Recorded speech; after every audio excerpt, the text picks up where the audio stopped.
গেঞ্জি পরে আপনারা সব পিছনে নেন। থানা সেক্রেটারি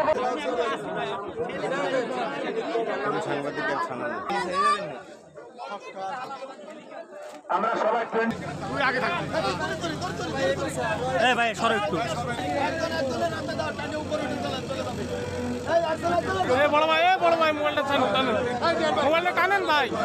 হাজার হাজার নরনারী প্রতিদিন এই পুকুরে গোসল করতো, কিন্তু আজকে দীর্ঘদিন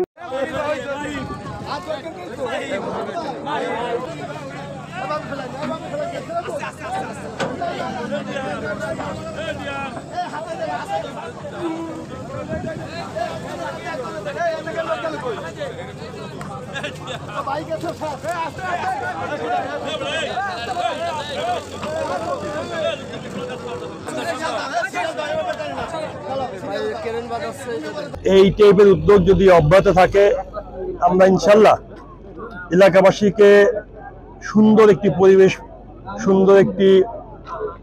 পরিবেশযুক্ত বসবাসী উপযোগী একটা খালিশপুর যে শহর, এই শহরকে আমরা তৈরি করতে পারবো।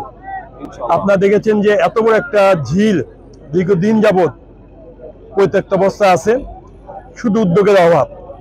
আমরা উদ্যোগ নিয়েছি, কারণ আপনারা জানেন যে আমরা যেসব প্রতিশ্রুতি দেই সেগুলো বাস্তবায়ন করি। বিএনপি প্রতিশ্রুতি বাস্তবায়নকারী একটি দল।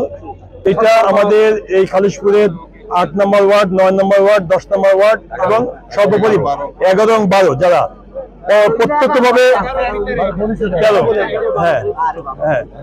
তারা সরাসরি এইখান থেকে তারা উপকৃত হবেন।